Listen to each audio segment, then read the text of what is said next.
Hi everyone, welcome to Baby Twin Talks. இது Tamil big Boss season 9 டே 93. So இன்னைக்கு actually நம்ம மூணே விஷயம்தான் பேச போகிறோம். நம்ம நேற்றே பார்த்தோம் வியானா வந்திருக்காங்க. வந்ததுலேருந்தே கொஞ்சம் சாண்ட்ராவை தான் வச்சு செஞ்சிட்ருக்காங்கன்ட்டு. ஸோ இப்போ என்னென்னா வியானா வந்துட்டு விக்ரம் மேலே தான் ஃபர்ஸ்ட் செம்ம காண்டில் இருக்காங்க. செகண்ட் ஒன் வந்து சாண்ட்ரா மேலே கோவத்தில் இருக்காங்க. ஏன்னா அந்த வாரம் சாண்ட்ரா தான் அவங்கள நாமினேட் பண்ணாங்க. அதனால தான் வியானா எவிக்ட் ஆகிட்டாங்க.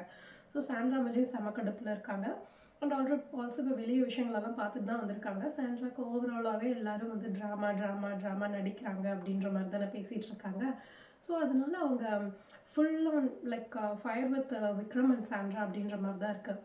இப்போ என்னென்னா வியானா வந்து வந்ததுலேருந்தே செம்மையாக ஒரு மாதிரி ஒரு ஃபயர் மோடில் ஒரு மாதிரி கொஞ்சம் ரூடாக தான் இருக்காங்க எல்லார்ட்டையும்.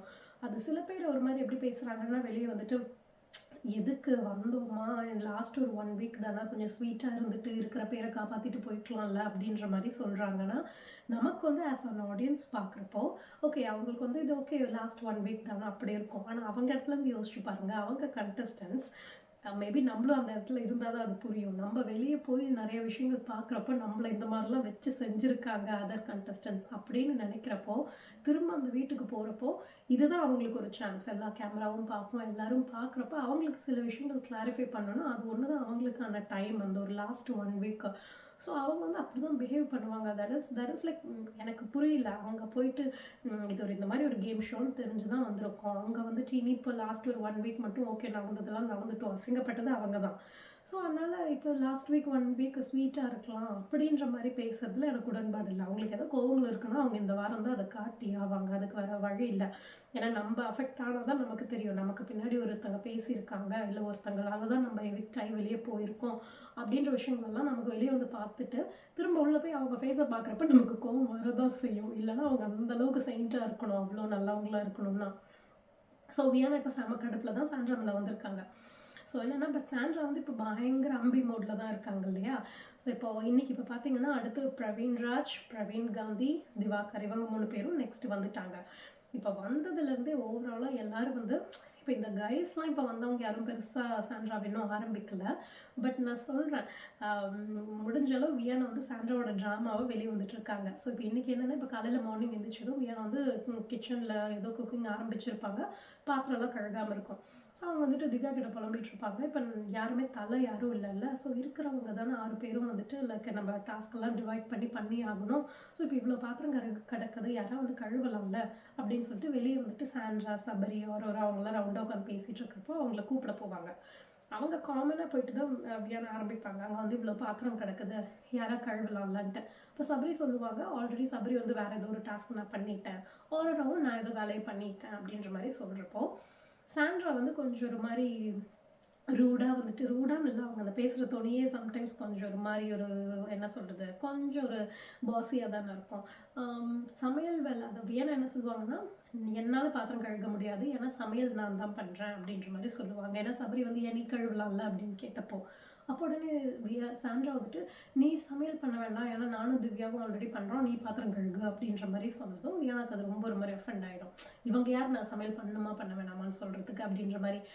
பட் இதில் என்னென்னா இப்போ அவ்வளோ நாள் வந்துட்டு இப்போ லாஸ்ட்டாக இந்த ஃபைனலிஸ்ட் இவங்க மட்டும் தான் இருந்தாங்கன்றனால இவங்களுக்குள்ளே வந்துட்டு சாண்ட்ரா, திவ்யா குக்கிங்னு அலாட் பண்ணி போயிட்டு இருந்திருக்காங்க இவ்வளோ நாள். இப்போ திடீர்னு வியானா ரீஎன்ட்ரி கொடுத்துட்டு அவங்க போய் அப்படியே சமையலில் போய் நிற்கிறப்ப யாருக்காக இருந்தாலும் அது ஒரு டிஸ்ட்ரப்ஷன் மாதிரி தான் இருக்கும்.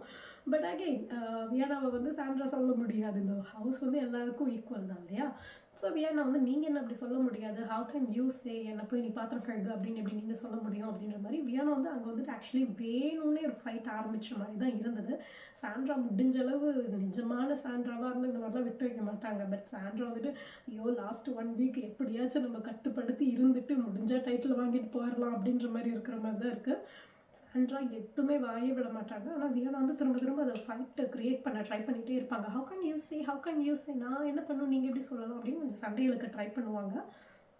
சாண்ட்ரா வந்து இல்லை நான் அப்படி சொல்லலை அப்படின்ற மாதிரி அதை கொஞ்சம் காம் டவுன் பண்ண தான் பார்ப்பாங்க.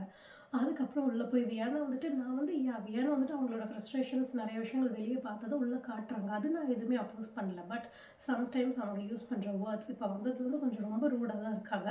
அதில் உள்ளே போனதுமே திவ்யா கிட்ட சொல்லுவாங்க, அந்த கிறிஸ்டோஃபர் மூஞ்சி வச்சுக்கிட்டு பேசுகிற ஒன்னொன்னும் அப்பா அப்படின்னதும் எனக்கு வந்துட்டு கிறிஸ்டோஃபர்னாலே டக்குன்னு புரிஞ்சிச்சு. அந்த ராட்சசன் படத்தில் வர வில்லன் அவங்கள தான் சொல்கிறாங்கன்னு. அதுக்கப்புறம் தான் நான் போய் பார்த்தா இன்ஸ்டாகிராமில் லிட்ரலி வந்து சாண்ட்ராவோட ஃபேஸையும் அந்த கிறிஸ்டோஃபர் ஃபேஸையும் கம்பேர் பண்ணி வச்சு ட்ரோலெல்லாம் போயிட்டுருக்குது. ஸோ அந்த மாதிரி வந்துட்டு லைக் கிண்டல் பண்ணக்கூடாது அப்படின்ற மாதிரி இருந்துச்சு. அதுக்கப்புறம் வியானா வந்துட்டு இது மாதிரி சாண்ட்ரா கிட்ட முன்னாடி நாள் ஃபர்ஸ்ட் டேவே வந்த விஷயங்கள் நிறையா கிளிப்ஸ் நான் பார்த்தேன். அதில் சாண்ட்ரா கிட்ட சொல்லியிருப்பாங்க இன்டைரக்டாக, சாண்ட்ரா உங்களுக்கு வெளியே போனால் நிறைய சீரியல் வாய்ப்புகள் வரும், உங்களுக்கு அப்படியே கொட்டு கொட்டுன்னு கொட்டும் அப்படின்னு. அவங்க வந்து நான் பயங்கரமாக நடிக்கிறீங்க, அதனால உங்களுக்கு ஆப்பர்ச்சுனிட்டி வரும் அப்படிங்கிறது தான் வியானா இன்டைரக்டாக சொல்கிறாங்க. சாண்ட்ரா வந்து அது வந்துட்டு ஆமாம் விஜய் சாரும் சொன்னார் எனக்கு வெளியே போனால் நிறைய ஆப்பர்ச்சுனிட்டிஸ் வரும்னு சொன்னார் அப்படின்னு ஏதோ இன்னசென்ட்டாக சொல்கிற மாதிரி சொல்லிட்டு இருப்பாங்க. இன்னொரு விஷயம் நான் நோட் பண்ணேன், வியானா வந்து திவ்யா கிட்ட சொல்லிட்டு இருப்பாங்க, திவ்யா நீ வெளியே போய் வந்து சாண்ட்ரா பண்ண விஷயங்கள் எல்லாம் பார்த்தேன்னா அதுக்கப்புறம் நீ சாண்ட்ரா முகத்திலே முழிக்க மாட்டேன் அப்படின்னு அந்த பிரஜனை வச்சு சேர்த்து பேசியிருப்பாங்களே, அதை தான் மீன் பண்ணுறாங்க. லிட்டரலி அதை சொல்ல மாட்டாங்க, ஆனால் நமக்கு புரியும் அதை தான் சொல்கிறாங்கன்னு. அப்போ திவ்யா வந்து ஒரு மாதிரி சொல்லுவாங்க, இந்த வெளியே போன பார்வதிக்கும் சாண்ட்ராக்கும் எந்த டிஃப்ரென்ஸும் இல்லை அப்படின்ற மாதிரி. அப்போ எனக்கு ரொம்ப ஒரு மாதிரி ஷாக்கிங்காக இருந்தது. இதே திவ்யா தான் வந்துட்டு சாண்ட்ரா வந்துட்டு அக்கா மாதிரி எனக்கு இந்த ரிலேஷன்ஷிப் ரொம்ப பிடிச்சிருக்குன்னு ஒரு டைம் பேசுகிறாங்க, இன்னொரு டைம் அடுத்த செகண்ட் விட்டு கொடுத்து பேசிடுறாங்க. எனக்கு இதெல்லாம் பார்க்குறப்போ விக்ரமும் நிறைய இடத்துல ஆக்ட் பண்ணுறதை நம்ம பார்த்துருக்கோம். வினோத் ஓவராலாகவே கொஞ்சம் ஒரு மாதிரி கத்திக்கிட்டே இருக்கிற டைப் தான். ஆரோராவும் சம்டைம்ஸ் பேக் பைட்டிங் பண்ணி பார்த்துருக்கோம். ஓவராலாக இருக்கிற கண்டஸ்டன்ஸில் எனக்கு தெரிஞ்சு சபரி தான் ஓரளவு பேக் பைட்டிங் கம்மியாக பண்ணுற ஆள் போல் அப்படின்ற மாதிரி இருக்குது. ஸோ அந்த மாதிரி வியானாவோட பிரச்சனைகள் போயிட்டுருக்கு. அடுத்து பிரவீன்ராஜ் வராரு. பிரவீன்ராஜ் வந்ததுலேருந்தே பயங்கரமாக சூப்பர் மாஸாக தான் வருவார். வந்ததும் பிக் பாஸ் வந்து மை சன் அப்படின்லாம் சொல்கிறதும், இவர் மை காட் ஃபாதர் அப்படின்லாம் சொல்லி நல்ல ஒரு வெல்கமிங்காக தான் இருக்கும். ஸோ வந்ததுலேருந்து பிரவீன்ராஜ் நார்மலாக எல்லாத்துக்கிட்டையும் தான் பேசிகிட்டு இருப்பாங்க. அப்போ விக்ரம் சபரியெல்லாம் உள்ள விஷயங்கள் வெளியே நடந்த விஷயங்களை பற்றி ட்ரை பண்ணுவாங்க தெரிஞ்சுக்க. பிரவீன்ராஜ்க்கு இப்போ 2 தெலுங்கு மூவிஸ் ஆப்பர்ச்சுனிட்டிஸ் கிடச்சிருக்கு. So he'll be like very happy, the world outside is so beautiful அப்படி இப்படின்ற மாதிரி தான் சொல்லுவார். அப்போ வந்து இவங்க ரொம்ப ஒப்பீனியன்ஸ் கேட்டுக்கிட்டே இருந்தப்போ பிரவீன் வந்துட்டு ஒரே ஒரு பாயிண்ட் மட்டும் விக்ரம் கிட்ட சொல்லுவாங்க, நீ வந்துட்டு உன்னோட கேம் வந்து வேறு மாதிரி மாறிடுச்சு, உனக்குள்ளே இருந்த அந்த ஹியூமனிட்டி எல்லாம் போயிடுச்சு அப்படின்ற மாதிரி சொல்லுவாங்க. அவர் இங்கே தான் பேசிகிட்டு இருப்பார். அதுக்குள்ளே அங்கே வினோத் அவங்க உட்காந்துக்கிட்டு பிரவீன்ராஜ் பக்கத்தில் உட்காந்துக்கிட்டு, பிரவீன்ராஜும் பிரவீன் காந்தியும் ஒரே டைமில் தான் வருவாங்க. பிரவீன் காந்தி பெருசாக எதுவும் பேச மாட்டார். அவர்கிட்ட உட்காந்துக்கிட்டு நீ 33 நாள் இருந்தப்போ நீயும் இதே தான் பண்ணிக்கிட்டு இருந்த, நீயும் பின்னாடி பேசிக்கிட்டு நீயும் அசிங்கமாக வெஞ்சன்ஸ் கேம் தான் ஆடிக்கிட்டு இருந்த, இப்போ ஏதோ உள்ளே வந்துட்டு பெருசாக பேசிகிட்டு இருக்காது அப்படின்றப்போ எனக்கு அந்த இடத்துல வந்துட்டு அந்த 33 நாள் அப்படிங்கிறத மென்ஷன் பண்ணணுமா, வினோத்துக்கு ஏதோ ஹெட் வெயிட் வந்துருச்சோ, ஃபைனலிஸ்ட் ஆகிட்டோம் அப்படின்ற ஹெட் வெயிட் வந்துருச்சோ அப்படின்ற மாதிரி எனக்கு ஒரு சின்ன டவுட்டு. அதுக்கப்புறமா பார்த்தீங்கன்னா நிறைய இடத்துல வந்துட்டு வினோத் அதுக்கப்புறம்லேருந்தே நிறைய இடத்துல ரொம்ப ஒரு மாதிரி வார்த்தைகள் விடுவார். கொஞ்ச நேரத்தில் பார்த்தீங்கன்னா திவாகர் வந்துடுவார் உள்ள. திவாகர் வந்துட்டு ஆக்சுவலி திவாகர் என்னென்னா, நான் திவாகர் வந்ததுக்கப்புறம் இப்போ ஒரு சேஞ்ச் நோட்டீஸ் பண்ணேன். திவாகர் வந்து கொஞ்சம் எல்லாத்தையும் கொஞ்சம் ரெஸ்பெக்ட் பண்ணுறாரு. வினோத்தெல்லாம் வந்துட்டு sir Vinod sir Vinod sir அப்படி தான் அட்ரஸ் பண்ணுறாரு. ஆனால் கேர்ள்ஸ்கிட்ட இன்னும் அந்த ஒரு ஃப்ளர்ட் பண்ணுற விஷயங்கள்லாம் அப்படியே தான் இருக்குது. பட் இந்த ஒரு சேஞ்ச் வந்து ரொம்ப ஹைலைட்டாக தெரியுது. ஏன்னா வினோத்தை வந்து அவர் ரொம்ப இந்த லோ காஸ்ட் அப்படின்ற மாதிரிலாம் பேசின விஷயங்கள் வெளியே பிரச்சனையாச்சுல்ல. ஸோ அதெல்லாம் இப்போ வெளியே அவர் பார்த்துட்டு தானே போயிருக்காரு. அதனால வம்பே வேண்டாம் அப்படின்னு சொல்லி ஓகே, அது நிஜமாலுமே அவர் மாறி இருக்காருன்னா நல்ல விஷயம்தான். ஆனால் வினோத் வந்து இப்போ ரொம்ப ஒரு மாதிரி எல்லாத்தையும் மட்டம் தட்டுறது. திவாகர் கிட்ட வந்து நீ என்ன நாமினேஷன் பண்ணி பண்ணி பண்ணி தான் நீ இப்போ வெளியே போயிட்ட, அதாவது வினோத் கிட்ட வச்சுக்கிட்டு அவ்வளோதான் அப்படின்ற மாதிரி. பிரவீன்ராஜ் வந்துட்டு நீ 33 நாளில் நீ என்னத்தை கிழிச்சிட்ட அப்படிங்கிறது எல்லாமே எனக்கு வந்து நான் ஃபைனலிஸ்ட் ஆகிட்டேன், நீங்கள்லாம் என்ன அப்படின்ற மாதிரி எனக்கு பேசுகிற மாதிரி. எனக்கு ஏதோ ரொம்ப அங்கே ஹெட் வெயிட் தான் தெரிஞ்சது. 2 விஷயங்கள் எனக்கு தெரிஞ்சது. ஒன்று ஹெட் வெயிட், இன்னொன்று வந்து அவருக்கு ரொம்ப ஒரு மாதிரி மலையாளத்தில் வெப்ராளம்னு சொல்லுவாங்க, ஒரு மாதிரி ரொம்ப அவருக்கு டென்ஷன் ஆகிடுச்சோ. அந்த லாஸ்ட்டு இன்னும் 2 வீக்ஸ் தான் இருக்குது, என்னடா வெளியிருந்து வரவங்கலாம் இஷ்டத்துக்கு ஒருத்தவங்கள சொல்கிறாங்களே. ஏன்னா இவர் வேறு பிரவீன்ராஜ் ஒரு விஷயம் உள்ள சொல்லுவாங்க மற்ற கண்டஸ்டன்ஸ் கிட்ட, ஏன் இப்போ வினோத் வந்து இவ்வளோ வந்து டென்ஷன் ஆகுறாரு, இவ்வளோ வாய் விடுறாருன்னா அவர் வந்து பிரவீன்ராஜோட வருகையை வந்து ரொம்ப எதிர்பார்த்துட்டு இருந்தார். அவர் வந்து ஃப்ரெண்ட் இல்லையா, ஸோ ரொம்ப அவ்வளோ எதிர்பார்த்துட்டு இருந்தார். ஆனால் பிரவீன்ராஜ் வந்ததுக்கப்புறம் வினோத்துக்கு அந்த கொடுக்க வேண்டிய அட்டென்ஷன் கொடுக்கல. அவர் ரொம்ப சபரிக்கிட்டையும் விக்கிக்கிட்டையும் தான் இருந்தார். ஸோ அதில் வந்து ஒரு டிசப்பாயின்மெண்ட் ஆனதுனால அவர் அந்த சங்கடத்தை தான் இப்படி ஃப்ரஸ்ட்ரேஷனை தான் இப்படி வெளிக்காட்டுறாரு அப்படின்னு. That could be a point. But still அவர் விடுற வார்த்தைகள் வந்து ஒரு ஃப்ரெண்டை சொல்கிற மாதிரி எனக்கு தெரியல. That could be a point. நம்ம ஒரு எக்ஸ்பெக்ட் பண்ண ஒரு ஃப்ரெண்டு உள்ள வந்து நம்மளை கண்டுக்காமல் இருக்கிறப்போ, வெளியே வேறு எதாவது நடந்திருக்குமோ, அதனால தான் என்ன கண்டுக்க மாட்டேங்கிறானோ, நமக்கு எதாவது வெளியே நெகட்டிவாக போயிருக்குமோ, நம்மளை கண்டுக்கலையோ, நமக்கு 1000 விஷயங்கள் தோணும். பட் அகெயின் நீ 33 நாள்ல இருந்து என்ன பண்ணிட்ட அப்படின்னு பிரவீன் ராஜ் சொல்கிறதாகட்டும், அதை வந்து ஏன்னா ஒரு 10 வாட்டியாச்சும் அந்த வார்த்தையை சொல்லியிருப்பாரு. திவாகரையும் வந்துட்டு நீ கிளம்பிட்டல்ல, நீ என்ன பண்ணாலும் நீ கிளம்பிட்டல்ல அப்படின்னு ரொம்ப இவங்க போயிட்டாங்க, இவ்வளோ நாள்லேயே இவங்க போயிட்டாங்க அப்படிங்கிறத வந்து நிறைய இடத்துல சொல்லி காட்டிகிட்டே இருப்பார். அது எனக்கு வந்து ஒன்று ஹெட் வெயிட்டாகவும் தெரியுது, இன்னொன்று வந்து அவருக்கு அந்த ஒரு லாஸ்ட் ஃபியூ வீக்ஸ்க்கான டென்ஷனாகவும் எனக்கு தெரியுது. உங்களுக்கு தெரியல என்னோட அண்டர்ஸ்டாண்டிங். இது 3மே சேர்ந்ததாக தான் எனக்கு இருக்குதோ அப்படின்ற மாதிரி எனக்கு தோணுது வினோத்துக்கு.